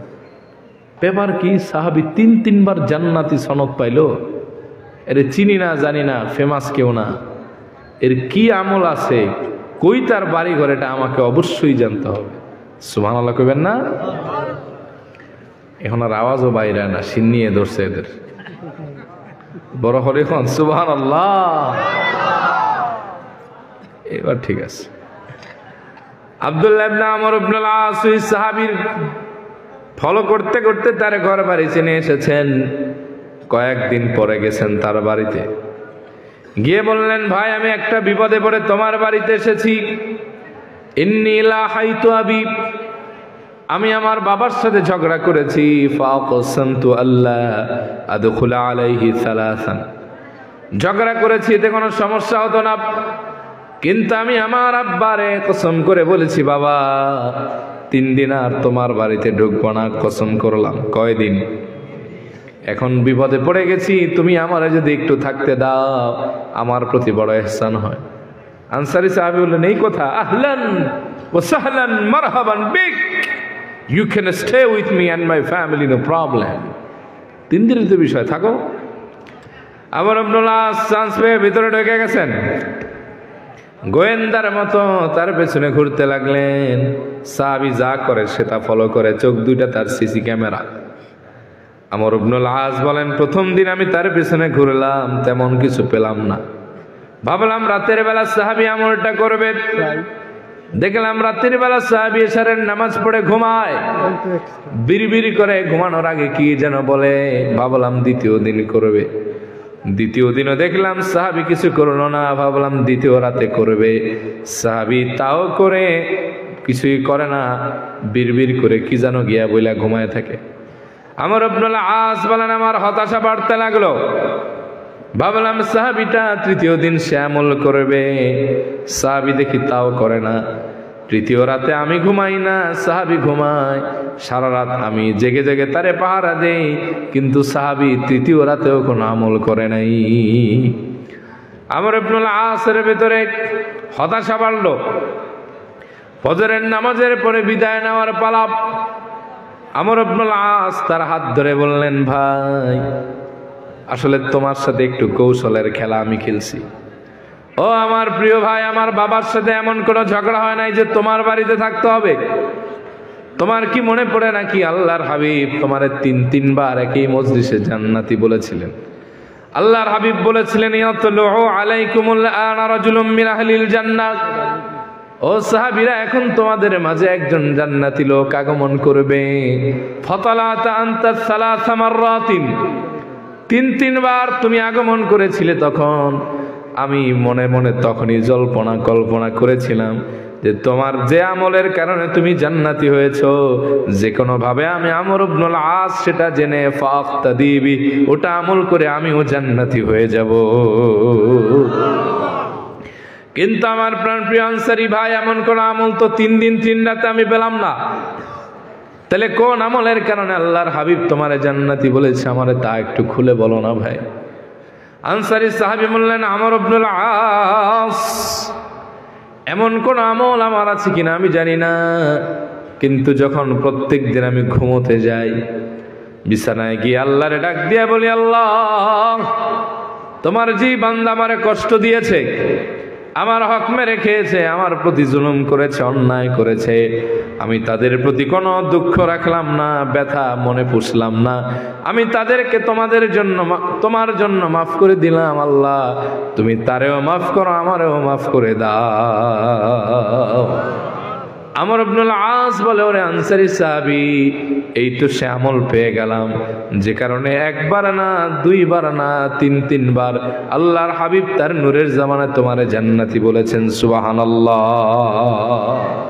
অপর বর্ণনায় আছে, আমি মানুষকে ক্ষমা করি আর হিংসা করি না কাউরে দেখা, কারো ভালো দেখলে আমার স্যাঁত স্যাঁত করে জ্বলে না, আমি কারো পিছে লাগি না। এই 2 কারণে আল্লাহ আমার এত মর্যাদা বাড়ায় দিয়েছেন। চিল্লা এখন সুবহানাল্লাহ। তাহলে এই সাহাবীর মর্যাদা বাড়লো কেন? বড় করে একটু আওয়াজ দিয়ে এখন, বাপের বাড়ার মতো। কিসের কারণে? এই দুনিয়ায় বাঁচবেন কয়দিন? আছেন কেউ গ্যারান্টি দিতে পারবেন? তাহলে মানুষের সাথে ঝামেলা রেখে লাভ কি? আখেরাত বুঝান না মিয়া। আসছেন কয়জন? কথা কন না কেন? নাকি এটাও আপনারা জানেন না? ইন্ডিয়া কি পাশে নাকি? কথা কইতে যে চান না? বাংলাদেশ থাকবে না, ইন্ডিয়া হয়ে যাবে। জোরে কন। এক পাগলে দেখেন না, কয় বাংলাদেশ থাকবে না, আর বাপের বাড়ি যাবো বাংলাদেশ বেড়াইতে। আহাম্মকের দল। দুনিয়া আসছিলেন কয়জন জানো না তুমি? জবান চলে না কেন? মৌলভী জবান তো থোড়া চালাও। দুনিয়ায় আসছিলাম একজন, জানেন কয়জন? এটা তো ভালোই মুখস্থ। দুনিয়ার ঝামেলা দুনিয়ায় মিটান।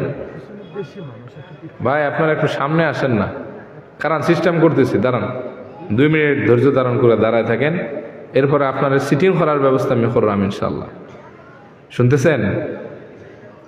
এমন জীবন গড়েন যাতে আপনি মরার পরে মানুষ ভালো বলে সাক্ষ্য দেয়। এমন জীবন গড়েন যাতে আপনার মরার পরে মানুষ চোখের পানি ফেলে আপনার জানাজায় কাঁদে, মানুষ যেন এইটা বলে যে লোকটা ভালো ছিল। ভুলেও এই জিন্দেগি করেন না, মরলে যেন মানুষ এইটা না বলে হালায় মরছে তো ভালো হয়েছে, গেছে তো ঝামেলা মিটছে, এটা বললেন। এটা এরকম জীবন যাপন করেন না। কেউ আপনার একটা ব্যথা দিচ্ছে, ক্ষমা করে দেন।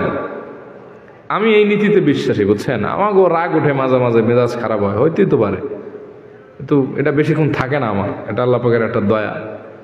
মাঝে মাঝে কঠিন রাগ উঠে, কিন্তু রাগটা আমি বেশিক্ষণ স্থায়ী রাখি না, আমি সবাই মাফ করে দিই এই আশায় যেন আল্লাহ আমারে মাফ করে দেয়। আর দুনিয়ায় ঝামেলা রাখে কি লাভ? এখন মইরা গেলে কালকে কবর জিয়ারত করতে কেউ যাবে না। এখন মার্কেট আছে, মানুষ ডাকে, মার্কেট থাকবে না, কেউ চিনবে না, ঝামেলা করে লাভ আছে? লাভ নাই। একটা হাদিস শোনাই আপনাদের। আপনি যদি এমন জীবন করতে পারেন যে আপনার মরার পরে মানুষ আপনার ভালো বলে, তো এটা আপনার জান্নাতে যাওয়ার কারণ হবে। সুবহানাল্লাহ আসে না? বেশি নিয়ে দড়ি লাইছে রে বা, যত কথা কো এই খালি টার্গেট ওই দিকেই। হযরতে বুখারীর বর্ণনা, হযরত আনাস রাদিয়াল্লাহু তাআলা আনহু তিনি বলেন, মাররু বিজানাজাতিন ফাআসনাউ আলাইহা খায়রান। আস্তাগফিরুল্লাহ আলাযীম। আমরা একবার একটা জানাজার পাশ দিয়ে গেলাম, এই জানাজাকৃত ব্যক্তির ব্যাপারে মানুষ ভালো ভালো কথা কইল, যে এই ভালো ছিল, এই ছিল, সেই ছিল, প্রশংসা করলো। আল্লাহর হাবিব বললেন ওয়াজাবাত, তার জন্য ওয়াজিব হয়েছে। সুবহানাল্লাহ কইতে পারেন না? সুম্মা মাররু বিল উখরা ফাআসনাউ আলাইহা শাররান। এরপরে আমরা দ্বিতীয় জানাজা অতিক্রম করলাম, এই লোকটার ব্যাপারে মানুষ ভালো কইল না, খালি খারাপ কইল, প্রশংসা করলো না, নিন্দা করলো, তার জীবনের দোষটি তুলে ধরলো। আল্লাহর হাবিব বললেন ওয়াজাবাত, এটার জন্য ওয়াজিব হয়েছে। সাহাবীদের ওই মাজমায় ছিলেন সাইয়েদনা ওমর, তিনি বললেন মা ওয়াজাবাত ইয়া রাসূলুল্লাহ, ওগো আল্লাহর হাবিব, দুই জানাজাকৃত ব্যক্তির ব্যাপারে একই শব্দ বললেন, ওয়াজিব। ওয়াজিব কি ওয়াজিব? নবীজি বললেন ওমর, হাযা আসনাইতুম আলাইহি খায়রান ফাওয়াজাবাত লাহুল জান্নাহ। ওমর রে, এই মৃত ব্যক্তির ব্যাপারে তোমরা সবাই ভালো বললে, প্রশংসা করলে, এই কারণে আল্লাহ পাক তার জন্য জান্নাতটা ওয়াজিব করে দিয়েছে। ওয়াহাযা আসনাইতুম আলাইহি শাররান ফাওয়াজাবাত লাহুন নার।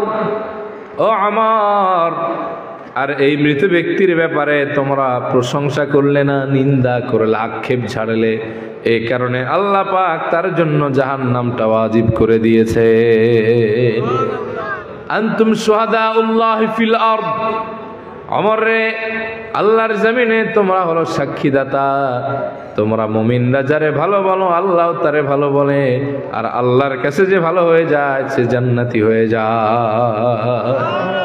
ভিন্ন বর্ণনা আছে, কোন মুমিনের জানাজায় যদি 40 জন, কয়জন? এখানে কয় 40 আছেন? অনেক 40 না? আল্লাহর হাবিব বলেন কোন মুমিনের জানাজায় যদি 40 জন এমন লোক আছে যারা কোনোদিন শিরিক করে নাই, কি করে নাই, তারা যদি ওই 40 জন আল্লাহর কাছে দোয়া করে, আল্লাহ এই লোকটাকে মাফ করে দেন, ক্ষমা করে দেন, তাহলে আল্লাহর হাবিব বলেন ওই সুপারিশ কবুল হয়, তাকে মাফ করে জান্নাতে দেওয়া হয়। কিলাকিলি করবেন না মানুষের সাথে সুসম্পর্ক রাখবেন? আল্লাহ আমাদেরকে আমলের তৌফিক দান করুক, বলি আমিন। আর 5, কোরআন হাদিস এবং দ্বীনের ইলম শিখলে আল্লাহ তার মর্যাদা বাড়ায় দেয়। ওয়ারফাইল্লাহুল্লাযীনা আমানু মিনকুম ওয়াল্লাযীনা উতুল ইলমা দারাজাত। আল্লাহ বলছেন তোমাদের ভেতরে যারা ঈমান আনছে এবং সঙ্গে সঙ্গে দ্বীনি উপকারী ইলম শিক্ষা করেছে, আমি আল্লাহ তাআলা তাদের মর্যাদা বাড়ায় দিয়েছি।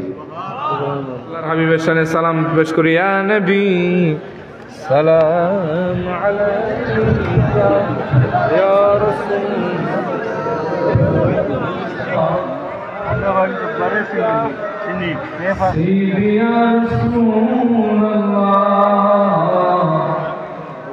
سيدي يا حبيب الله طلع بدر علينا من ثنيات الوداع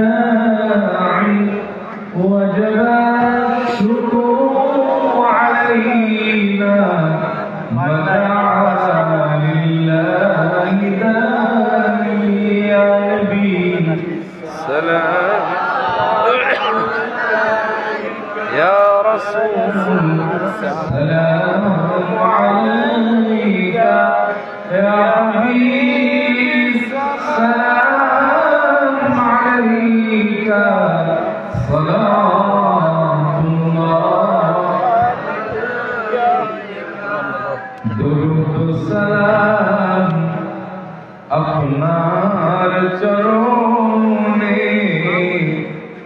দেখা দেন নবীজি একবার স্বপ্নে আশিকের হৃদয় লালে লন্ডে কে রোজারি পানে আরবি সালাম আলাইকা ইয়া রাসূল সালাম ইয়া হাবিব সালাম আলাইকা সালাতুল্লাহ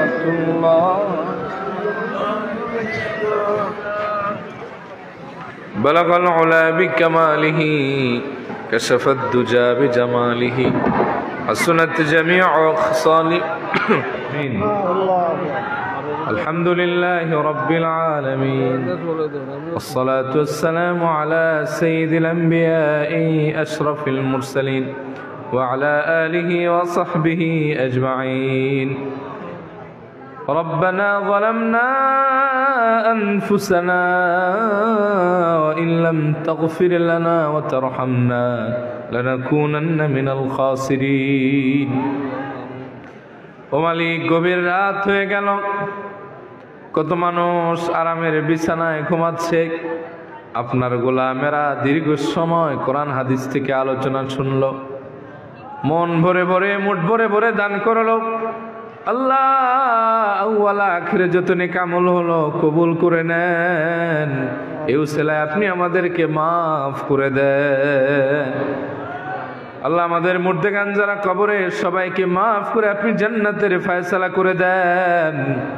আল্লাহ সবাইকে আপনি নাজাতের ব্যবস্থা করে দেন আল্লাহ মাদ্রাসার শুরু থেকে সম্পৃক্ততা রেখে যারা দুনিয়া থেকে বিদায় হয়েছেন আল্লাহ সবাইকে মাফ করে আপনি জান্নাতের মেহমান বানায় দেন আল্লাহ যারা অসুস্থ বিমার আছে শিফা দান করেন যার যে হাজাত আছে আল্লাহ পুরা করেন এই মাদ্রাসাকে আল্লাহ আপনি এলাকার জন্য রোল মডেল বানায় দেন আজকে যারা হাফেজ হয়েছে আল্লাহ তাদেরকে কবুল করেন তাদের পিতামাতা ওস্তাদদেরকে আল্লাহ মাফ করেন কমিটিকে মাফ করেন আল্লাহ আমরা যারা তাদের হাফেজ হওয়ার সুসংবাদ শুনলাম এই মসজিদে থাকার কারণে আল্লাহ আপনি তাদের উসিলায় আমাদেরও মাফ করে দেন আল্লাহ এই মাদ্রাসার প্রত্যেকটা তোলাবাকে আল্লাহ আপনি কবুল করেন আসাতিজা ইকরামদের নেক হায়াত দারাজ করেন কমিটিদেরকে আল্লাহ নেক হায়াত দারাজ করলেন করেন আল্লাহ যারা আজকে দান করলেন যে যে নিয়তে দান করেছেন দানগুলি কবুল করেন আল্লাহ তাদের জিন্দা মুর্দার সবাইকে মাফ করেন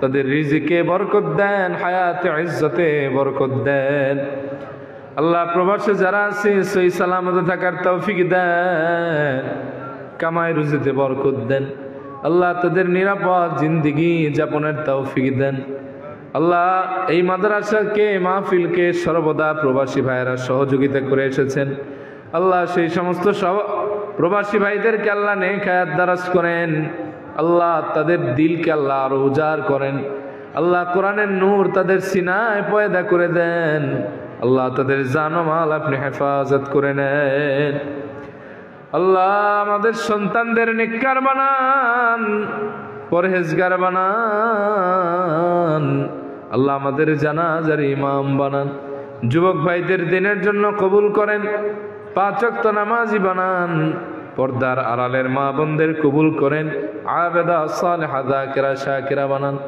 আমার ডানে বামে সামনে পেছনে অনেকেই দোয়া চেয়েছেন সবার দোয়া কবুল করেন আল্লাহ মিসবা ভাই দোয়া চেয়েছেন, আল্লাহ তার নেক হায়াত দারাজ করেন, সুস্থতা দান করেন। তানভীর ভাই দোয়া চেয়েছেন, আল্লাহ তার আব্বা কবরে, তার আব্বার কবরটা আপনি জান্নাত বানায় দেন। আল্লাহ যা বললাম যা শুনলাম আমলের তৌফিক দেন। আল্লাহ যা বলতে পারলাম না নেক দোয়া যত অন্তরে আপনি কবুল করেন।